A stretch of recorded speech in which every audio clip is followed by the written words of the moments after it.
What's going on, everyone? Welcome to another episode of Quality Talks podcast. You're in for a treat today. We've got an unplugged episode, and we've got a special guest joining us in a moment who I'll introduce. But first of all, I just wanted to say thank you to everybody that's been listening, subscribing, commenting, sharing your feedback on all the content that we've been dropping. You know, it's been great to see.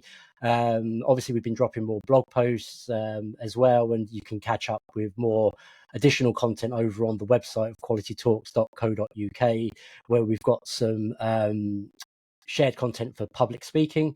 So you'll see some videos on there that are going up as well, separate to the podcast, but also, you know, it's just more content for you to get your teeth into. So yeah, lots more to come. So I'm going to introduce our guest. Our guest is somebody that I met at the National Software Testing Conference a couple of weeks ago. And we actually, in the episode with me and Eamon, where we were recapping, Eamon was really hyped up about this talk that our guest gave. And unfortunately, I wasn't able to make it to the talk because I was running a workshop at the same time. But since then, we've had a chat. And I'm really, really intrigued to see where this conversation goes today. Our special guest is Arif. He's from FX Digital. Welcome, Arif. Yeah, hello everyone. Thanks for having me here, Stu. Great to be here. I'm Arif. I'm the head of QA at FX Digital. I've been with the company for about 4.5 years now, and yeah, Stu, it was great to see you at the software testing conference. But yeah, a bit of a shame. I think we had a clash. Like, you were doing a workshop, I was doing a talk, and then I had a workshop straight after your talk as well. So we kind of missed each other. But I think we did attend a workshop together. The very first one. We did. Yeah, I think it was with what's his name? Luke, was it? It was Luke. Yeah. University of Wolverhampton. Yes. I studied there as well. So small world. That was great to see. I'm from Birmingham, actually. So yeah, I moved down to London a couple of years ago, actually, and yeah, I've been around here since. That was a great talk, actually. That workshop from Luke, that was one. Yes, that stuck with me for a while. It was. It just sort of opened your mind a little bit in terms of how we can measure quality and visualize it with dashboards and stuff like that. So yeah, that was really cool. And I'll look to get Luke on actually at some point. I'd say to him, bring him on to chat more about what they're doing, and because it's hard, right, to visualize how you measure quality as a thing. Really, it's and there's so many different ways we can try and look at it and stuff like that. So we definitely want to maybe bring Luke on at some point. But today isn't about Luke. Today's about you, Arif. Right? Today's all about you. And we caught up, didn't we, recently to chat about you coming on. And we had such a laugh. We were just, we haven't really spoken much in the past, but we connected straight away. We had such a laugh. And I'm so intrigued about the world that you work in with FX Digital. And you can go into a little bit more about that in a moment. But how this came about was, obviously, we did the recap episode, me and Eamon, a few weeks back, and Eamon was really hyped about your talk, right? Because I'll let you talk more about FX Digital, but it's the area in which you work is sort of smart TVs and that in that space, and this isn't something that you hear a lot about. Right, this isn't something that every day somebody's talking about. How do we test smart TVs? How do we do this? No? So I'm really intrigued, right, to understand more about your world and what goes on, and specifically like the challenges you faced and the journey you've been on to where you are today.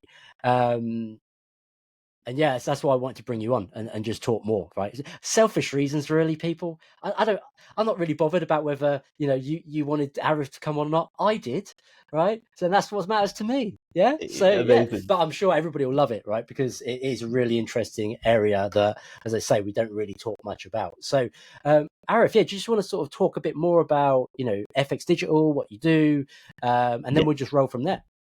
Yeah, sure. Yeah. So, big shout out to Eamon as well. I was finally glad to meet him because I've heard his name so many times.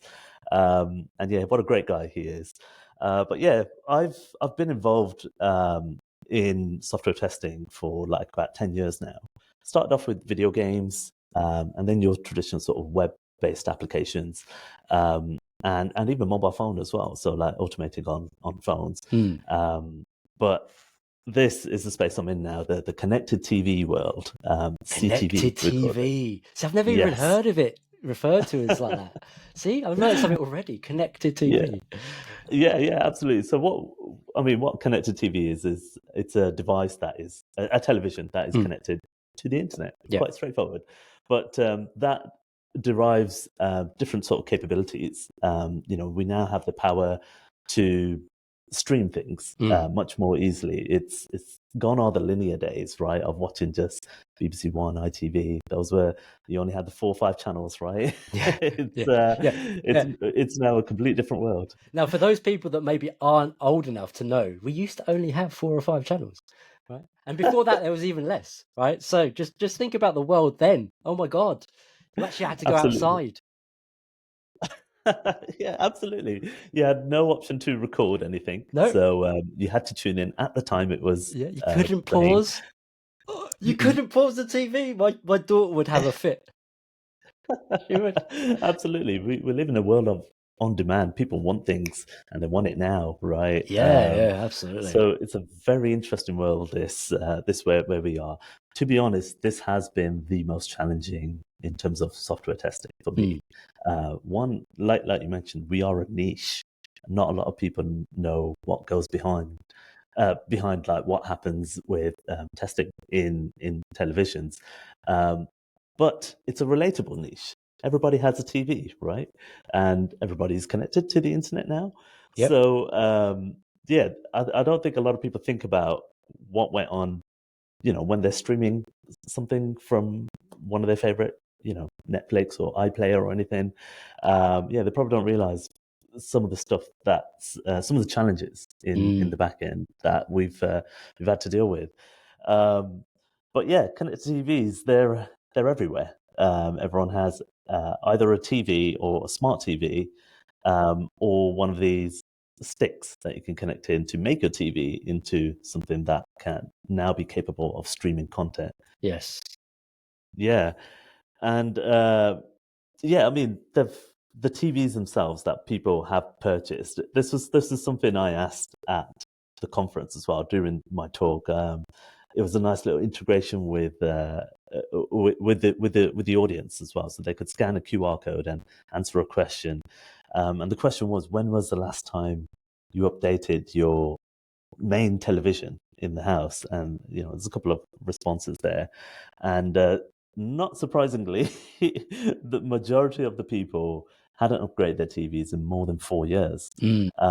And if you think about what is on the market at the moment, every year a brand new model of a television comes out, which has new features, new software, and the older versions are no longer actually supported by the manufacturers. So, for example, Samsung and LG, when they release a new TV, they kind of leave that version to what it is capable of at that time and space. Yeah. But the technologies for streaming tend to continue to improve.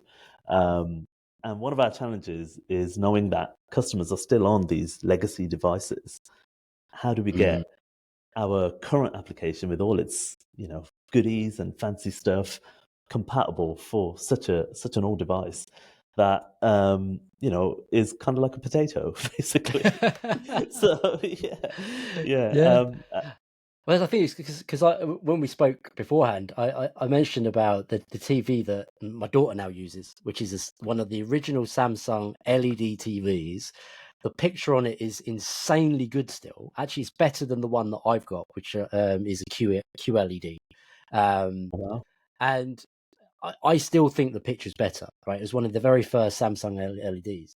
But obviously, none of the apps work on it. It's not supported. It hasn't had an update. So, of course, she uses a Fire Stick and stuff like that.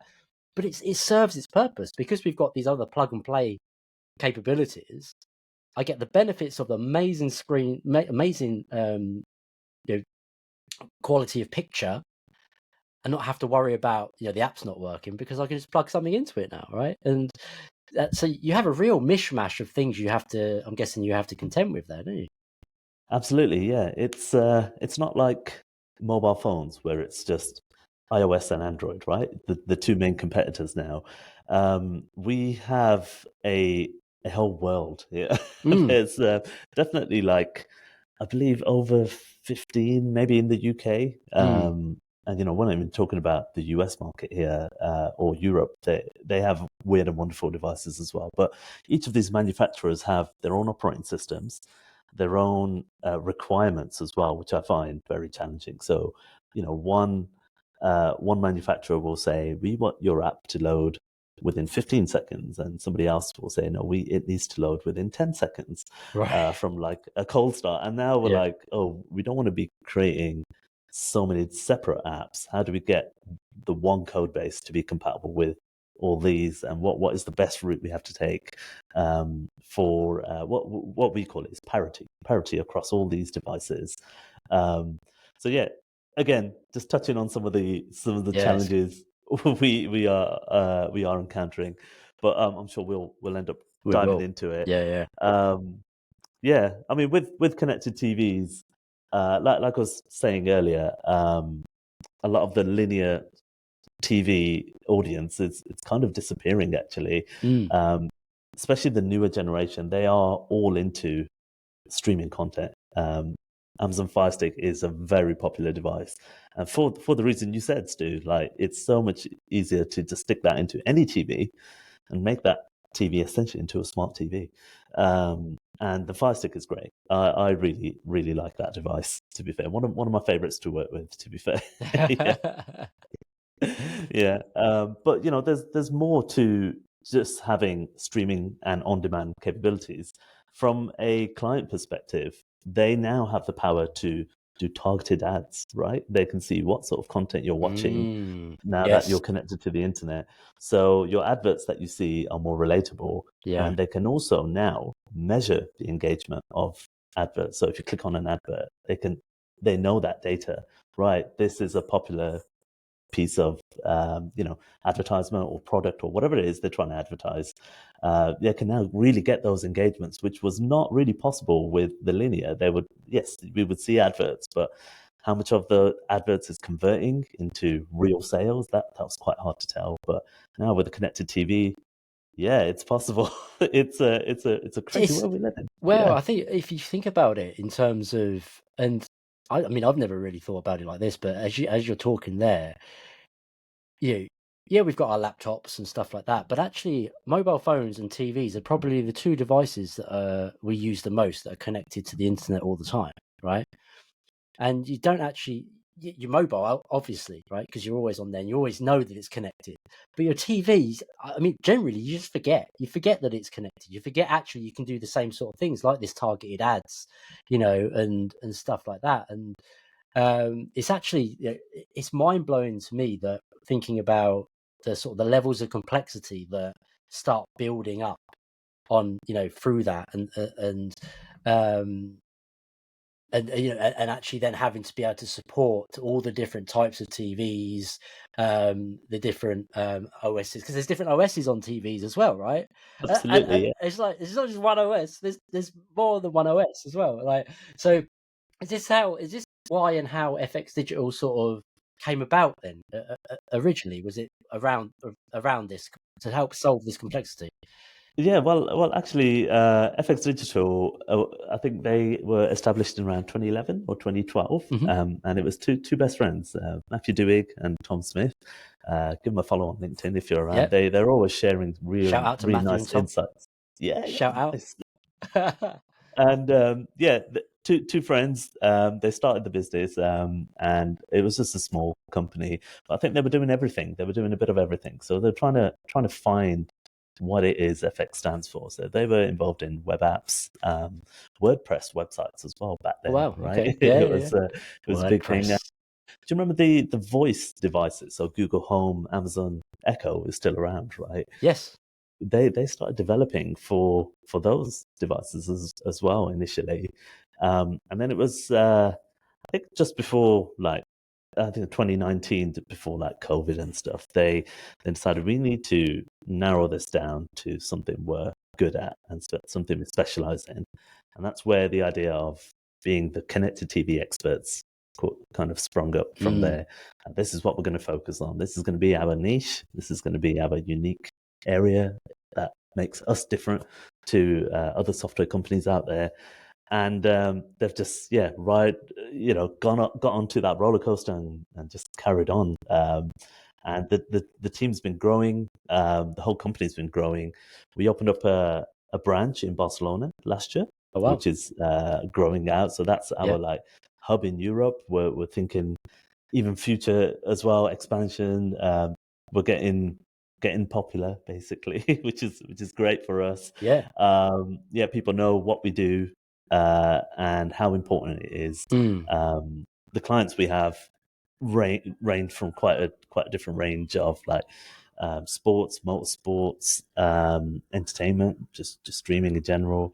We've worked with some really good, really big names, to be fair, and it's just going bigger. So there is definitely a need for this. I think, we are doing something right in that sense. Yeah.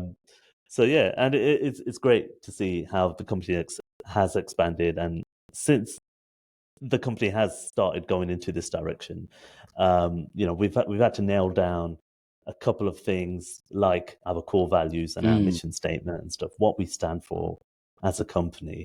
And that whole journey has been fantastic, and I've seen it happen in like the time I've been here. But I kind of wish I was here earlier so I could see that whole thing happening. But we've looked at other companies like Netflix, Coca-Cola, for example, and taken in what's worked for them and see how we can adopt it to the software world. And we have 4 core values that I think are really great. So we have stay curious, be real, deliver impact. The one I feel especially with quality, I think we can relate to that one the most. Deliver impact, so everything we do hits hard. And then nurture togetherness, so that teamwork between nice. I like that. all team members. So I think they're really good values. Be real and deliver impact are the 2 that really stand out to me. Be real, to be just honest with feedback. There's no need to be shy. Be able to take criticism, grow in that sense. I think it's fantastic, and I've seen it with my time here. And the industry as well is growing, the whole connected TV world, and that's what we got to be real and adapt to, right? And then what we want to do is deliver that impact. So it always goes back to these core values of ours. I think it's instilled in my blood now. But it's really important, right? It gives everybody something to connect to, but also to connect to each other with as well, right? It's like, and I look at this when we're looking to build cultures of quality and things like that. So what are our quality values, and help people sort of connect into them as well. So you've got your company values, but how do your quality values connect into your company values, and almost like thinking about how they layer. Because there's no point in having separate values set over here and a set over here. No, they've got to all connect, haven't they? But I find absolutely. But sometimes values can be really just wishy-washy and just a bit like meh, But these seem like sensible, values that people can get behind, and also help, nurture and drive the company forward with, right? That's the idea, and something big here at FX is the team culture, and this is no doubt thanks to the people team that we have, the HR team, but it is a group effort, it is a team effort, so everyone does need to contribute to keep this culture the way it is. We do push each other just to be the best that we can, be better. Again, going back to that, be real, right? And then we tend to have a lot of like honest conversations, just be brave. And I think all this actually comes from leadership, and it comes from top down. So the leadership, they're open about everything that's going on with the business, just so we know where the company is, what the plan is going forward. And I haven't seen that in any other company I've worked with, to be fair. You always have like the leadership team in a separate room doing their own thing. We have a day-to-day job to do, but this time I feel like everyone on the in the companies getting involved in Yeah. decisions and what's going on in the big picture, and this also instills into quality as well. The quality at FX is driven from top down. Nice. So if Matt and Tom weren't behind the stuff we're doing, automation, the device lab, and we'll dive into it. Yeah, I don't think none of this would happen, to be fair. And again, that's all thanks to the company culture. I think all of FX now recognize how important QA is, or quality in general, throughout the whole process. And we've heard people like Simon Pryor talk about this, right, at the conference. Definitely get behind that. But it's really great to see that FX is trying to do this and actually making it happen. So we're in a very unique space. Yeah, and I just wanted to pick up on one point you made, Dave, before we move on. The connection with the clients. So you're saying about the feedback you get from the clients. You hear that feedback. And that's a great sort of way to help you continuously improve, right? You've got that connection with the clients. You understand what works well for them, what doesn't work well for them.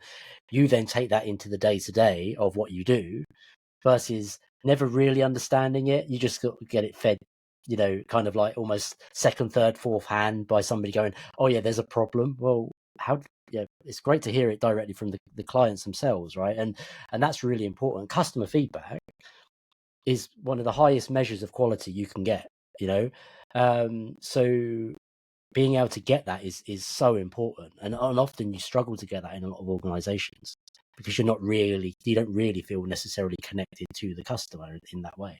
So that's really great.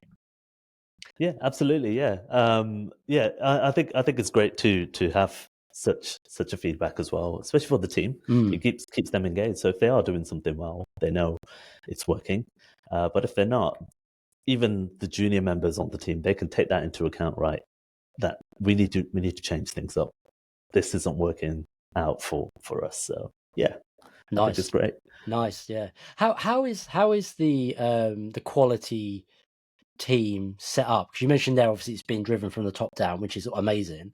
But in terms of a team of people, of which you're one of the leaders of that space, how is that team set up in FX Digital? Yeah, very very interesting question, Stu. Actually, we do have disciplines in all sort of areas, you can say, of software development here at FX. So we have designers, we have people in product, developers, QAs, and also we have QE as well, quality engineering. So we actually have two separate teams. So I'm the head of QA. We have Martin Tyler, great guy as well. Shout out very to Martin. technical. Amazing. Yeah. Martin's fantastic. Very, very technical. He had this vision basically. So Martin used to be a part of the QA team, but he wanted to scale things up. He was saying basically some of the challenges we've had in QA were, actually, let me take a step back. Sorry. So QA are the difference between QA and QE is that QA are more client delivery focused, whereas quality engineering are more the guys that embed quality into our testing process. So you can say QE are QA's customers in a sense. Yeah. So they're helping us out. But yeah, QE don't really get involved directly with the client delivery projects. They're more the framework and the establishment in the back end to make sure things are running smoothly for better quality processes. So are they more like enablement in the background to some degree? Yeah. Okay. They're very technical, and it's a very interesting space to have two separate teams. So QEs are the ones that have, put the device lab that we have, set up the automation for QAs to run test cases and keep things going. The way I see it is QE are kind of like DevOps are for devs. So like platform engineering, that kind of thing. Yeah. QAs get their hands on the projects, similar to devs, but then the DevOps are doing the stuff in the back end to make sure things are running smooth for our processes to run. Nice. going forward. Yeah, I like to think of it as a balance between prevention and detection. So Mm, QAs are the ones that can like detect issues that perhaps slip through, whereas QE are the ones that help prevent issues in right. the long run through things like automation and their approaches. So Yeah. it helps with efficiency going forward. Um, yeah, it's an interesting structure, different to a lot Mm, of companies having yeah. two Yeah. separate teams. I know a lot of people do try and advocate that QA should just be engineers as well, which I do agree. Like, I don't think anything's wrong with that. But in our space, in the connected TV world, there is still a lot of emphasis on manual testing, Yes. and that's because these experiences that we're having with connected TVs are, um, about playback, about the end sort of result. So you want to make sure the video is playing smoothly, audio is in sync. Mm. So yeah, there's still a lot of manual effort. Things like animations as well, right? When you're scrolling through content, you want it to be smooth. Oh, yes. Yeah, yeah. Yeah. Our favorite buffering spinner as well, right? We don't want to see that from a user perspective, but it can happen, and yeah, there is still a big emphasis on the manual testing side Yeah. when it comes to yeah. And look, I mean, you mentioned there that people advocate for it being like one team of engineers and stuff like that. But I'm a believer in it. It needs to work for you, right? It needs to work for you as an organization. And we've become very telly about, oh, it should be this, it should be. Well, no, it doesn't need to be, right? Whatever works to produce quality products at the end of the day, or a quality experience for your clients and customers, that's what matters. Um, so if you've split in this way for valid reasons, then great, right? It doesn't matter. And this is why I think we need to delve into these different areas more around different sort of industries and stuff like that, to see how different companies are doing things for valid reasons, for specific reasons, versus just getting the normal, oh, that's good, that's bad, you should do this, you shouldn't do that. No, we need to be open-minded and figure out what works best for us, and literally, like, get the toolkit out, right? What tools work the best across everything, right? That's how we set ourselves up with teams, that whatever tooling we're using, whatever it looks like. So yeah, so that's I mean, I think that's really cool that you've kind of positioned it in a way that actually almost like DevOps, platform engineering, do that sort of technical enablement, and then the QA team are there to sort of find the issues, and prevention versus detection, that kind of thing. So I think that's pretty cool. Yeah, this is it. Yeah, yeah. I think with the connected TV devices as well, like I mentioned, there are so many different ones, right? Mm, A lot of them have taken some time for the QE to understand how we can make this easier for QAs going mm, forward. So, like, how can we automate on said device? Because yeah, once again, a lot of these devices, they are very restricted as mm, well. So you don't have access to the dev tools straight out the box. Sometimes we might need to reverse engineer our approach mm. to using said devices as well. So you've heard of like the Freeview boxes and stuff that are available. Yes. Yeah, they're quite popular in the UK.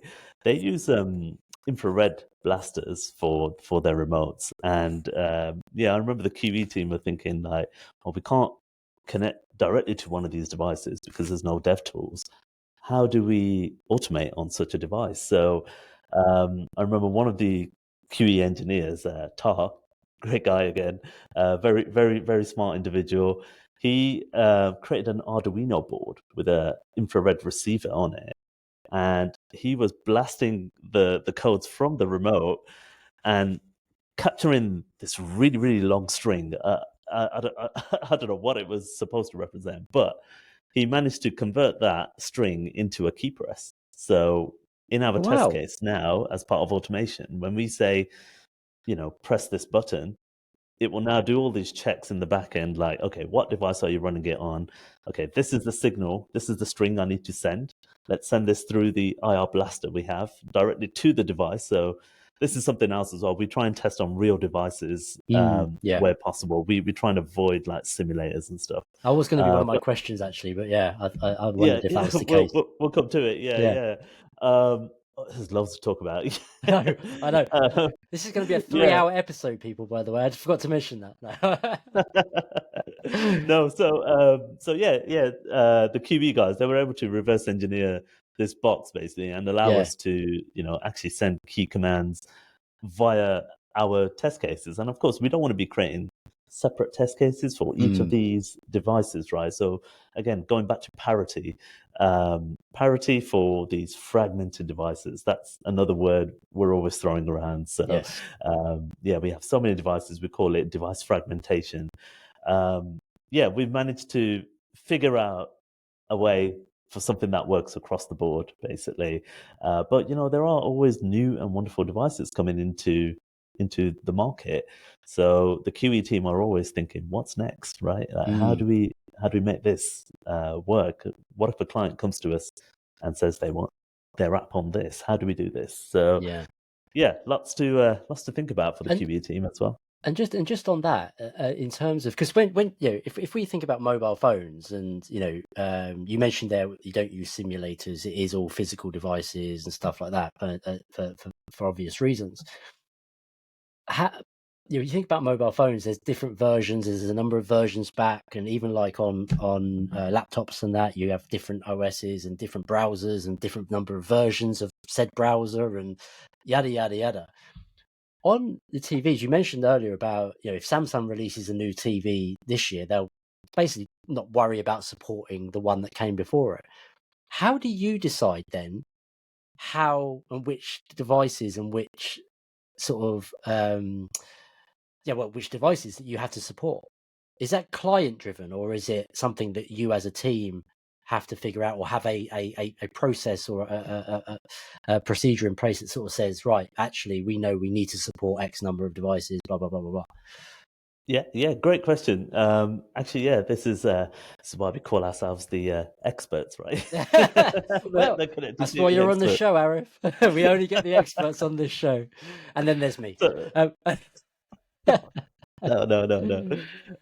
So yeah, it's a mix actually. So we do try and take the clients, feedback and what they want to target, but then we give our advice based on our experience as to what's worked in the past. So we have experimented with how far back we can go with our technologies before we decide like, oh, actually no, this app needs to be completely separate for this TV, which means it's going to be extra cost. So yes, we try and, based on our experience, we give them the range that works the most so they can get targeted across multiple devices. Because yeah, of course, the clients are mainly interested in getting their app across on as many devices as possible to get as many subscriptions and stuff coming through, right?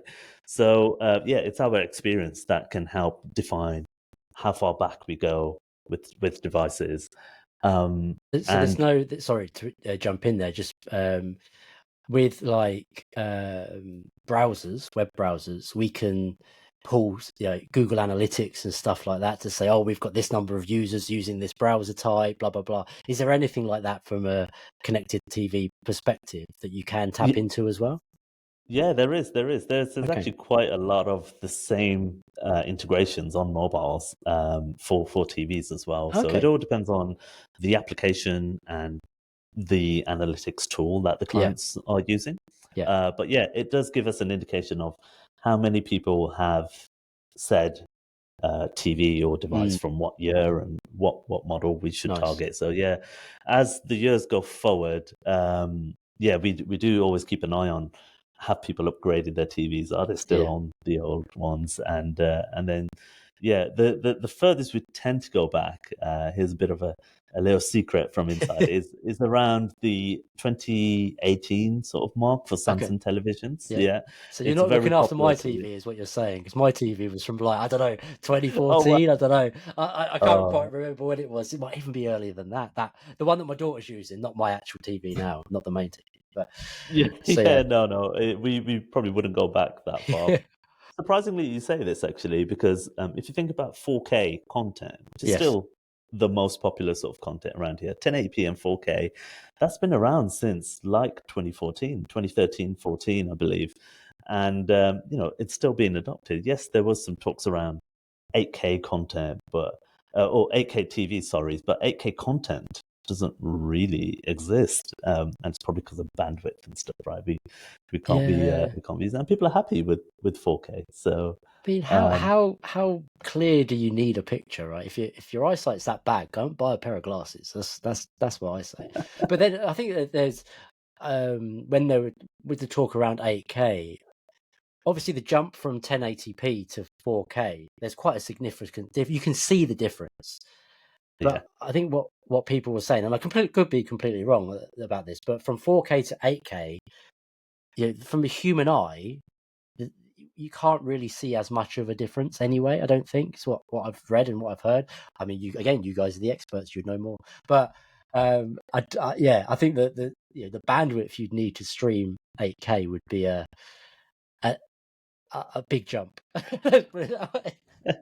yeah, absolutely, absolutely.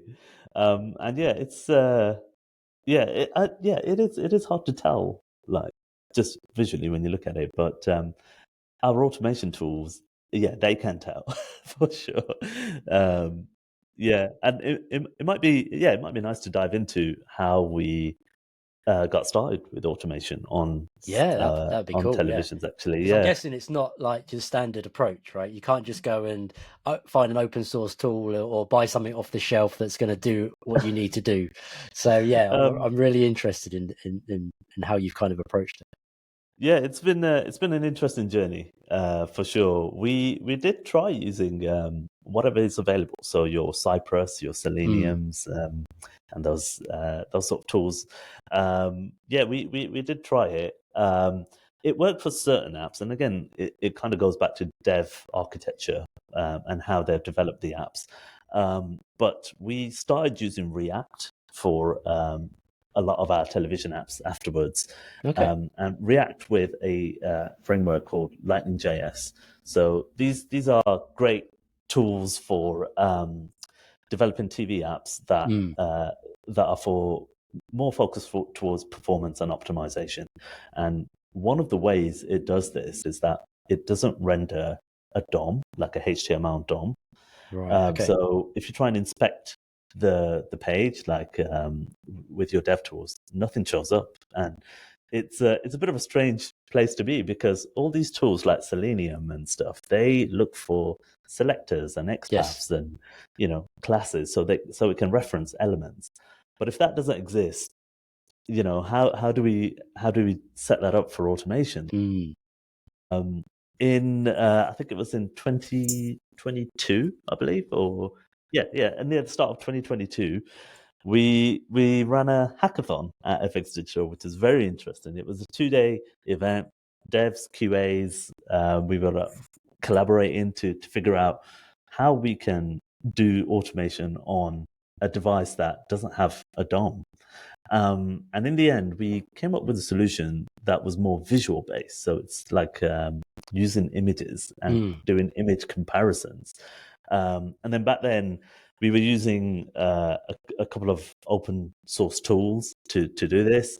So it wasn't just images. We were also trying to use OCR, which is optical character recognition. So we okay. can try and read text from screenshots as well. Wow. Okay. Um, and it's been a very interesting journey to try and get it all working. But we had a prototype after the initial hackathon, and we were like, right, how can we expand this now? And we were trying all sorts of like algorithms to see what's the best way to do an image comparison. The other thing we had to consider was the end result from a device. So a set-top box or a Fire TV, the screenshot there won't be the same as the ones we're referencing from our beautiful Figma or Miro designs or whatever we're using, Yes. right? Yeah. So yeah, the designs would be in like the highest of qualities, but the actual render would probably be in like 720p, like it's not even full HD. So yes, there might be pixelations, and we need to cater for that leeway as well. So Mm, we're trying to find a sweet spot as to what would work for our automation. And then after months and months of research, the QE team did figure out a sweet threshold that gives us realistic results, but it does tell us if something is completely off. And the great thing about visual-based automation as well is that it can do things like compare colors as well. So we are referencing designs, and we're trying to incorporate things like text recognition as well. And that's one of the future things we're looking into. And yeah, we'll talk about it a bit later when it comes to like AI and stuff. But yeah, we've been looking at quite a few different things to expand on the automation, but that was the starting ground. And yeah, since then it's expanded. Yeah. I mean that's. I mean, I'm a massive fan of a good old hackathon anyway. To get the clever people in a room for a couple of days, and the outcome is always something special. That's how I look at it. You just give them the space and the time they need, and clever people come up with some great ideas. So it's really great to hear that sort of like was sort of the springboard to where you are now. Just want to expand on it a little bit, where when you're talking about visual recognition, comparisons and stuff like that. Where does accessibility come in to the testing that you have to do, and is some of that automated, or because obviously there's tools out there that help you generally with accessibility? Are you able to use those types of tools, or have you had to approach that in a slightly different way as well?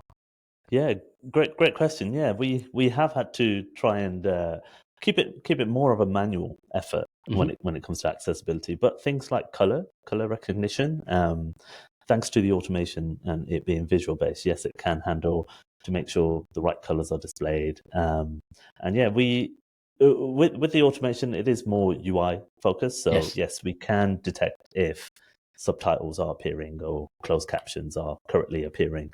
We probably can't. Well, not yet, but maybe with AI, we can start recognizing the actual text that's in said subtitles should be appearing at said time. But yeah, we are able to detect a lot of this.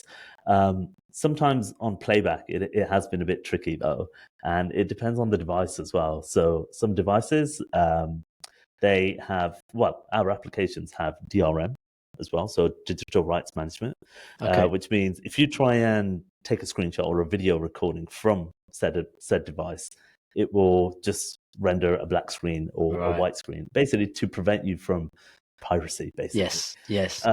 So our approach has been quite interesting for that as well. Those situations where we want to test, something is playing back, but all we're seeing is a black screen. Sometimes we're looking for the UI, like the player elements, make sure that is displayed, we're on the right page. But in more recent cases, we have been researching and looking into a camera mounted, pointing at a television. But this kind of falls into something I wanted to talk about as well, about office space as well. In order to capture a television, television's getting bigger, right? Like it's really hard to find a 24-inch or a 32-inch TV that has the same capabilities as one of your 55 inches. And yeah, it's just like they just keep getting bigger. I haven't seen a 40-inch TV in a while. We're just used to big screens. My one's 65-inch, and I'm sort of, do I need a 75? I don't know. I mean, what's cheaper, getting a better pair of glasses or getting a bigger TV? I'm trying to weigh up the options, because glasses can cost you like 800 quid. I could get a bigger TV cheaper than that. What's going on, man? That's a very good point. Yeah. Yeah. So I mean, yeah, with the TVs getting bigger, if we were to put a camera, we probably need to put the camera quite far away so we can capture all the TV. So the QE guys, they were researching how we can use a warped camera, like a bubble eye, a fisheye lens. Yes. Yeah. Because that way we can keep the TV and the camera quite close to each other. And yeah, they figured it out. Yes, the image looks warped, but they managed to figure out an algorithm to convert that warped image into a normal size 16:9 ratio image, and Clever the results are people. fantastic. Yeah, Clever people. yeah, and this is fantastic for the QA team now. Now we can start writing test cases to say, yes, playback is working. This is what you're expecting to see. So yeah, it's very unique, and yeah, I'm just fascinated by some of the research they're doing Yeah, constantly. and this, I want us to talk about your device lab. All right. I Yeah, really want us to talk about your device lab because you talked about there about office space and stuff like that. And I don't know how many TVs you've got, but you've got your own device lab, haven't you? And anybody that's we have. watched the podcast with me and Eamon talk about it, I shared the slide, the screenshot that you had in your slide deck at the conference. And it looks really cool, right? I mean, I'm not gonna lie, it looks really cool. But I'm interested to know how that came about, and obviously what some of the challenges are that well, the benefits of having it, obviously, but then what are some of the challenges that you face with maintaining something like that as well? Yeah, it's become a key focal point for FX Digital, and one of the reasons we moved office last year was so we can have a bigger space for devices. The one we were in was getting a bit cramped, and it was getting really warm as well. So this is another thing. Yes, a lot of the TVs, because they're getting bigger, they produce a lot more heat. So we needed to have a space that can cater for the space, firstly, and the temperature as well is very important. So yeah, we are in a space where we have TVs stacked side by side. Everything is wired up. Hmm. Uh, I think maybe one or two devices that are just don't have wire capability, like Ethernet capabilities. They are using wireless, but in most cases, yeah, everything's all wired up to big servers, and it's all running in that server room, and it's become a focal attraction for clients. Actually, anytime a client walks in, Matt is the first one to be like, yeah, come and check out our device now. This is what we're doing on a day-to-day basis. Check out all our test cases. They're just doing their thing. They're running, That's awesome. and it's great. It's great to see it. Um, but yeah, it has meant we have spent quite a lot on aircon, fans, just to push air around. Get that hot air out of the room. And yeah, it's again, it's been quite challenging. We have like a lot of lessons we've learned from previous experiences. So we've now got temperature controls in there that ping us through Slack as well. So should temperatures be spiking up, yeah, we get an alert. And yeah, a lot of these TVs, honestly, the way we're running it, they're just not designed for that. They're not designed to be on all the time, right? So Mm. something the QEs recently did was added smart sockets to the plugs. And these plugs, I've never even heard of these, but they just researched it, they found it. They have Ethernet capabilities as well, these Oh smart wow. sockets. So Okay. through our CI/CD pipelines, we can like trigger whether we want to restart a device or turn it off if it's no longer in use. Yeah, and I think That's that is fantastic. That's like the next level, yeah. in my opinion. Yeah. Yeah. Well, Um, I think like things like CO2 emissions and how can you be more sustainable, that plays into, and I think this is something that I mentioned in the podcast with Eamon. I'm really interested to see what's happening in your space for that, because it's something that I've been looking at, just generally more about how we become more sustainable from a testing perspective. But when you've got such a big device lab that is generating so much heat, how do you create a much more CO2 friendly experience? Let's put it that way. And obviously, I'm guessing the smart sockets are a way of doing that, a step towards doing that. yeah, that is definitely one of the implementation. I guess that was one of the reasons why they did Mm. it as well. So we're just not burning energy unnecessarily. So yeah, I think that's been one of the approaches. We are looking to do an audit as Hmm. well and try and measure how much energy we're using and try and put a pledge in that we want to reduce this by X amount Mm. in the next X amount of years. I think it's a thing from the government actually. So it's a company thing, right? So your company states how much what is your CO2 Yes. footprint, your carbon footprint, and then you make a pledge to get that reduced. So yeah, we are in the process of auditing that at the moment, and yeah, I'm really interested in the results myself. Actually, what will it be, and what we can do to change things going forward? And again, I think the QE guys, they're going to be fantastic. It's going to be a challenge for them to have a think about these ergonomics as well. Yeah, looking forward to it. So I mean, I just need to know, how do I get a tour of the device lab? Because do I need to buy a ticket? Do I Yeah. need to, is it one of those? Is it a sort of a show and tell thing? How do I get a tour? That's that. But fantastic question. We are doing a couple of innovations actually. So Okay. I mean, firstly, you can come to the office. We're Yeah, on Old Street in in London. that's where I used to Um, be, at Capital One.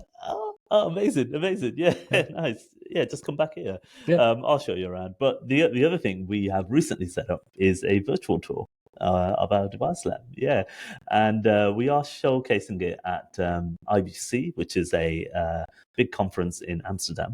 nice. So you put on a Apple VR headset, and you can be in our device lab and have a little walk around. That's the idea. We will probably. I'm not 100% sure if we will yet, but most likely we'll get some videos out there of what that tour looks like. I know there was a lot of websites that used to do it before, like a 360 tour. I guess people like when you're buying a flat or a house, right? You get to Yes. do a virtual tour. So we might Yeah. try and do something like that in the future, hopefully. That might give you a glimpse as to what's going on in the device lab. Yeah. Yeah, I'm such a geek. I love that sort of thing, right? I just love tech and just, yeah. I need to see it. I need to see it.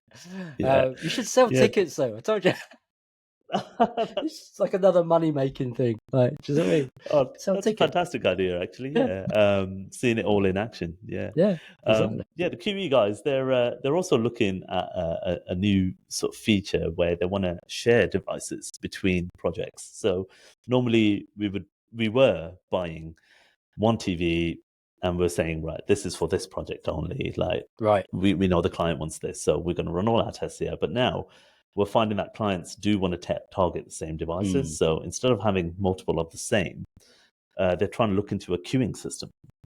So again, hopefully this will reduce the energy and the carbon footprint yes. just by sharing the same device. So like it can detect when a test case is running on said device and be able to like queue up, you can say, Mm, essentially the next test case, and be like, right, when this finishes, then we can either power it off or we run the next test case, or so yeah, a lot of automation on a it's a different way to automate yeah. in my opinion. Yeah. Yeah.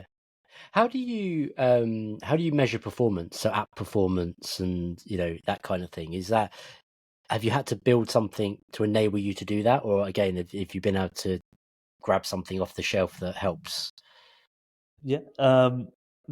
Well, no, not off the shelf, I'm No. afraid. No, we have had to build it. Yeah.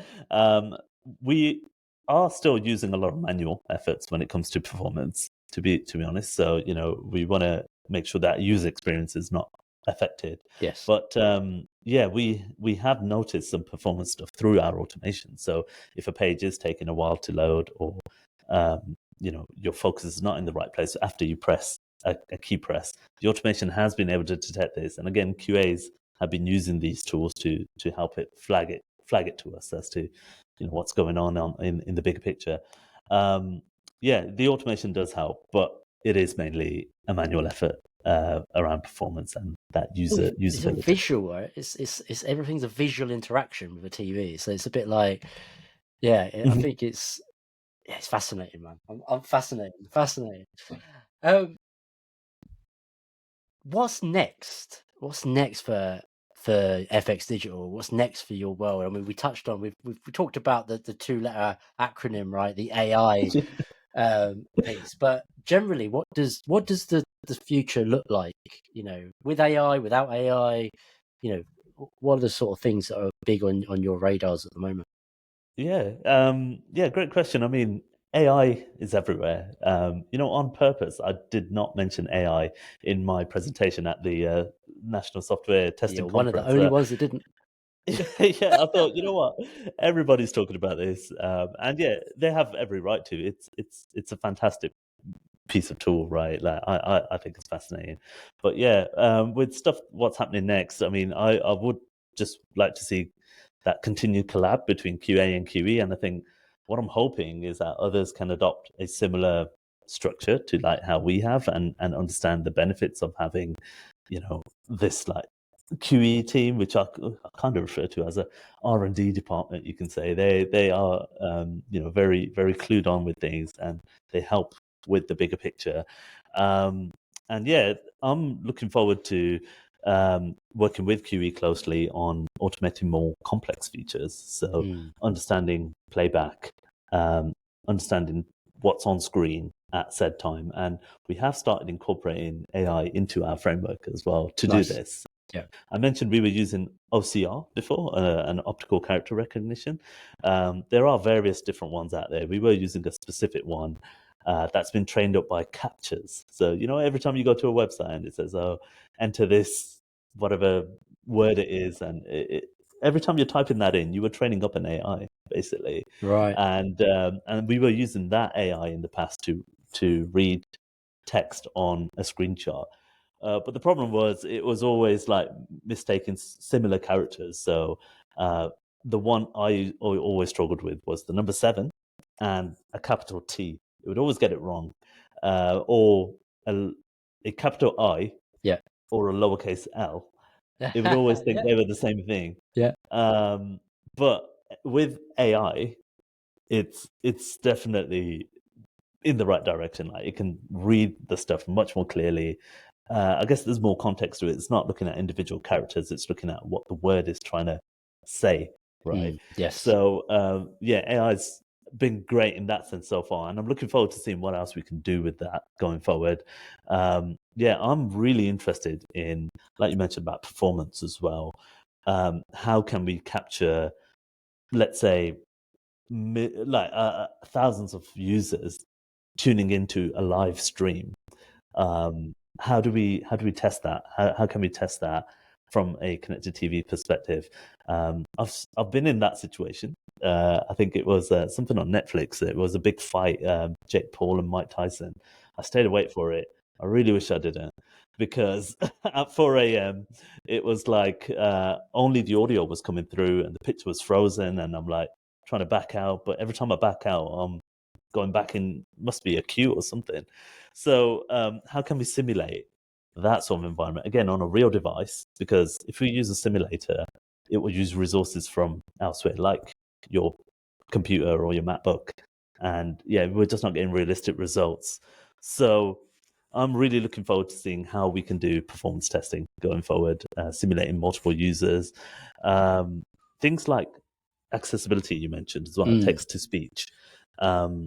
How can we capture audio from a device in a device lab with loads of TVs, right? Yes. And then sort of filter out that this is the correct audio that should be playing. Should you focus on a certain card or a rail or a button in the player?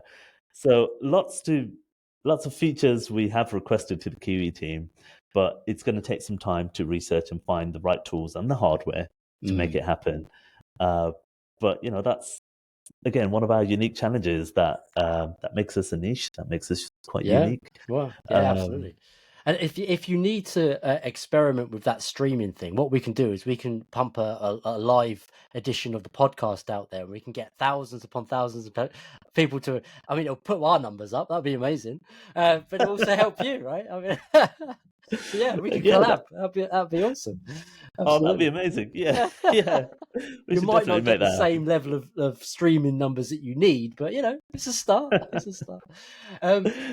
Fantastic. We are also thinking about what's next, right? Like, yes, podcasts are a big thing, and a lot of people do stream podcasts in different platforms as well. Yes, they do. So you're on YouTube, you're on audio apps as well, right? But sometimes audio apps are also being played on a TV. So yeah, we are trying to think about what's next. What is the future going to hold? We were looking to see if VR with the Apple Vision was actually going to kick off or not. I don't know if it is, but there are Meta Quest and other things, and there's even talks about glasses as well, augmented reality glasses, in car tablets, right? That's Yeah, that's a big thing. So yeah, we are trying to dip our toes into whatever waters we can. Again, it's all part of the connected TV experience. So yeah, it's exciting cool. times. It's really cool. Yeah, I think that's why I really wanted to get you on, Arif, and have a chat about it, because I think it feels like yeah, what FX Digital have done so far is really cool, but there's so much more that potentially is out there to do. I mean, tech moves so quickly anyway, right? But one thing that I just wanted to touch on before we close out is we talked about plug-in devices, right? And actually, like you mentioned about the Fire Stick being a really good device, but there's others out there as well. So how do you are there certain types of plug-in devices that you support, or is it client based, or does that throw up different challenges, or is it sort of just similar Yeah, sort of things? yeah, it is. It is very similar to the whole TV situation we were talking about with Samsungs and LGs and stuff. Yeah, so each of these um, sticks, we call them streaming sticks, they Yep. have their own operating systems. Yeah. Some of the popular ones are Fire TV, Chromecast is very popular now. Yeah. Roku Yep. is really really big, especially around Europe and US. But yeah, there are a whole plethora of weird and wonderful devices out in the world, Mm. especially in the US as well. There's different manufacturers, but a lot of these, like Fire TV and Chromecast, are Android based. Which I'm a big fan of. And yeah, but we do have our unique ones like Apple TV. Apple TV is tvOS. It's its own thing. So yeah, similar situation. We treat them like any other connected TV device, to be honest, and that's how they are manufactured. To be honest, they're not any different from another TV, basically, with the same sort of operating system. So an Android TV and an Android stick Are the has same the thing. same sort of core features. Yeah. All you're doing is it plugging it in to actually display the content versus it actually being anything different under the hood, I guess. Yeah, nice. Yeah, yeah. I mean, something we do with a lot of these streaming sticks is to connect them to a capture card as well. So it does make it easier to get a screenshot from a capture card from a TV directly. So an app on a television, that's been quite challenging to get working, but we did figure it out. And I can't say how, but yes, we did figure it out for TVs. Yeah, I Nice. think a lot of people do ask us. We've been involved with BBC Tech meetups as well, and I think that was one of the main questions. Like, how did you get a screenshot from a Samsung? Like, it doesn't have a HDMI out, right? And yeah, we were like, so yeah, can't yeah, can't let you know all our secrets. No, exactly. You exactly. keep that one hidden, mate. Keep that one hidden. So yeah. I mean, we've been talking for over an hour. I mean, it's like we could keep going. I know we could keep going, but we're going to have to wrap this up, Arif. Before we do, though, I just want to leave you with sort of one final thought. Anything else you want to share with people? Maybe something you haven't covered off that you'd like to just share in the final moment. Um, yeah, I I think we have covered quite a bit We actually. have, We yeah, could, like you said, we could keep talking, but yeah, I guess what I'm hoping people that are listening do realize is some of the unique challenges that we have in this niche, and sometimes the solution is just not out there, and we have to make our own solutions. Um, and I think that's what life is about, right? Let's yeah. take it back a bit. Let's get Yeah, deep. like there is, yeah. There's not a one solution that fits everything, right? So sometimes you do need to adapt and make the most of what you have. And I think that's what we're trying to do in this space. We know it's there's not much out there in terms of documentation.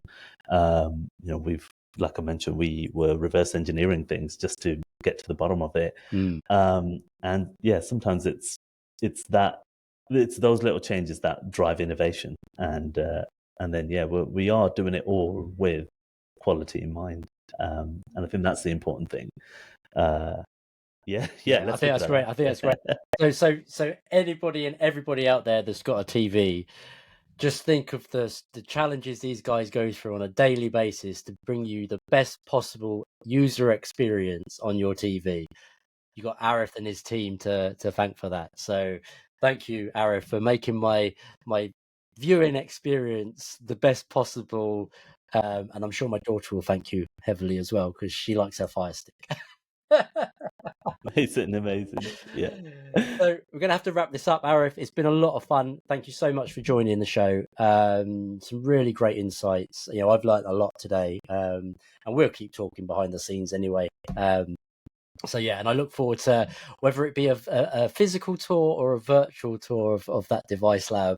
I really look forward to it because, like I say, I'm just a geek when it comes to tech. But that's it, everybody. So I hope you've enjoyed the episode. I hope you learned some new stuff. As I say, it's not sort of a topic in an area that we talk a lot about in our industry. So it's been really great to have Arif on and delve into the world of FX Digital and the great work that they're doing and how they've set themselves up from a quality perspective. So thank you again, Arif, for joining. Thank you to the FX Digital team for supporting as well. And yeah, we really hope you enjoy it. And yeah, join us next time on another episode of Quality Talks podcast. Take care for now.